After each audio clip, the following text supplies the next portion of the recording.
The banner is waved for Alabama's magical season, the pursuit of perfection, their 13th national championship, and the pandemonium is running wild here in Pasadena. I'm Dee Jackson, coming up on CBS 8 News at 10. It's a special edition of Jackson and Longshore as we get set for the SEC championship from the Georgia Dome. The Alabama Crimson Tide and the Florida Gators get set for all the bragging rights, and it's all right here. CBS 8 News is everywhere.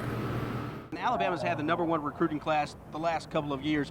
What's it been like for you guys? You open up your home to these players, and it's more than just a relationship, whereas a coach and a player, it's more of a family atmosphere that you've pretty much provided for these guys. It is. I'm Dee Jackson. Let the friendly wagering begin. What gifts did the coaches give to one another? We'll let you know coming up in CBS 8 News. Well, when it comes to putting points on the board, the Troy Trojans have never had a problem racking up the numbers since Don Maestri took over the program. In fact, Troy leads the Sun Belt Conference in scoring, and tonight they look to break out the calculators once again against North Texas. They were the underdog in this game, and John Longshore joins us now, our CBS 8 sports analyst.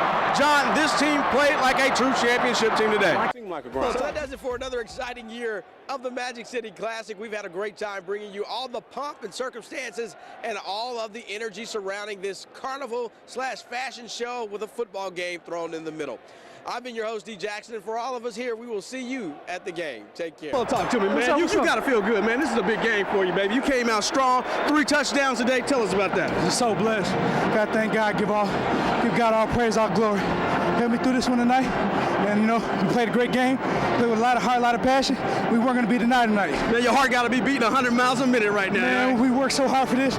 Wait for this moment since last year we walked up this field. And we're just so hard. We're just so happy that this hard work paid off. All right, man. We'll see you in California.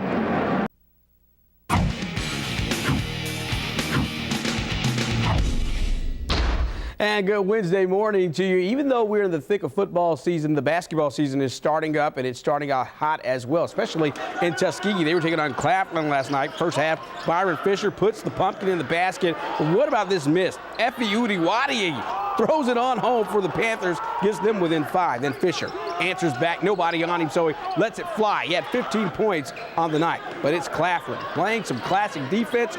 Picking pockets is Eric Sally. He climbs the ladder, throws it on home, but Tuskegee finds a way to hold on. They win this game 66-64 over the Panthers. Alabama setting records all week long. Mark Ingram already picked up the Heisman Trophy, but now they are placing 6 players on the first team AP All-American team, a school record for Alabama, the most of any school has ever achieved. The record was previously 5, set twice by Oklahoma. No team has had more since 1964 when the AP started selecting both an offensive and defensive team. Javier Arenas was one of the Crimson Tide first-team All-Americans.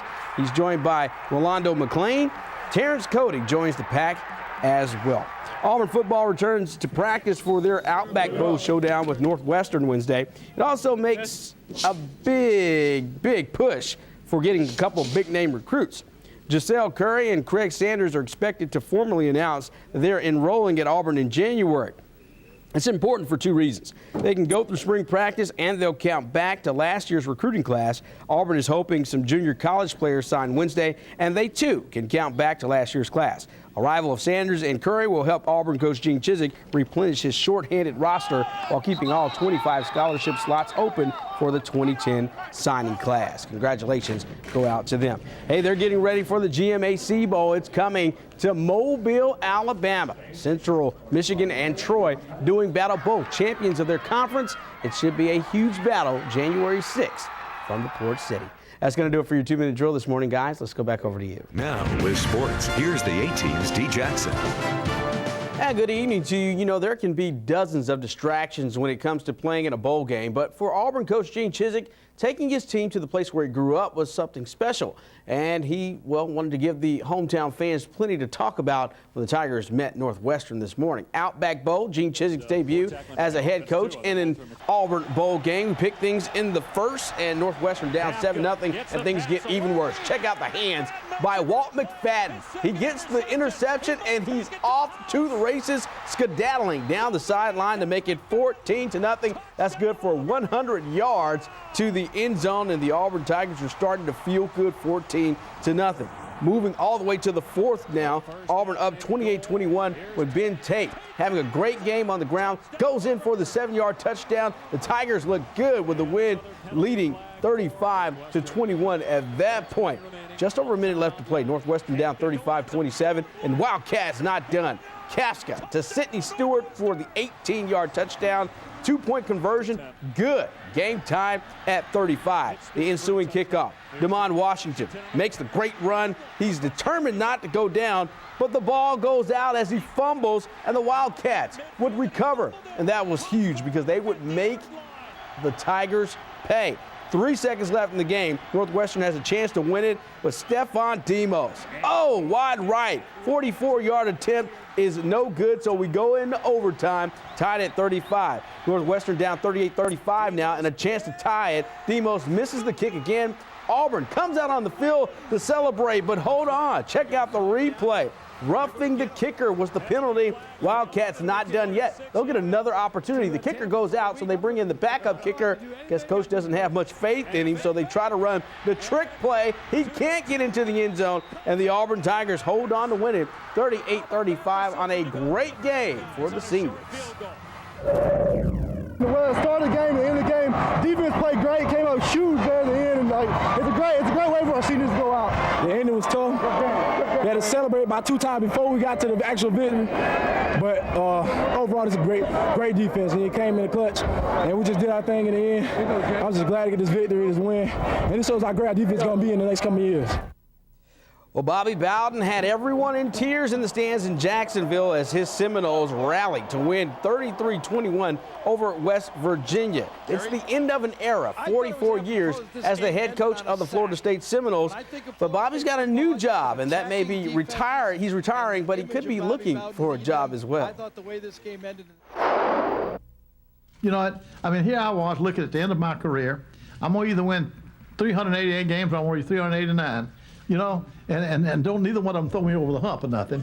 Unless something happened to Joe today. Anything happened to Joe today? I might sign up for another year if Joe leaves. Well, it doesn't look like Joe Paterno is going anywhere. His Nittany Lions were on a roll today. As a matter of fact, Joe Pa picks up his 24th bowl win as Penn State beats LSU 19-17. Number 13 LSU gets their first loss in a bowl game under head coach Les Miles.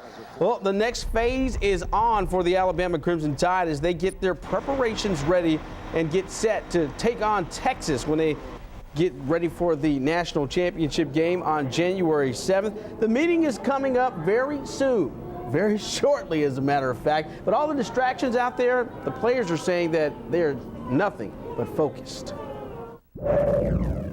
But I've just gone about it with the same approach and just studied the same way I do for every other game. I texted Peyton Manning a couple weeks ago and asked him just if he had any advice going into the game, and he said, just don't make it bigger than it has to be, and that's the approach I've really taken and something I've tried to really instill in my preparation.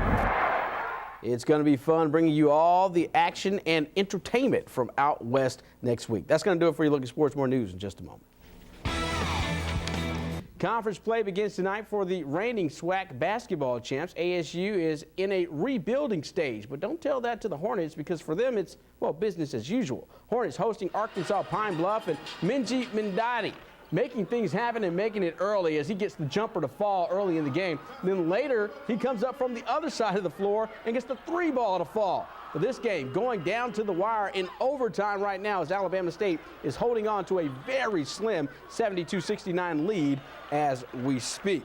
The AUM men's team is playing some ball tonight as well. They fall behind shorter early, but the Senators pick themselves up in the second half. Daniel Quinlan goes baseline for 2, and you can't stop the madness, folks, because later on the fans have more than one move of their own. So does Quinlan. This time he dribbles out of trouble, finds Stephen Jordan underneath for an easy bucket, and AUM drops shorter 58-52. 2 is better than 1, and the Faulkner guards team up to knock off Spring Hill. First is Camille Naganagan, who swipes and scores for the Eagles. Then it's Langston Williams who drives, hits Faulkner, and gets them rolling against Spring Hill. 71-68, the final. The Eagles victorious tonight. That's going to do it for your look at sports. Guys, let's go back over to you. All right, thanks, Dee.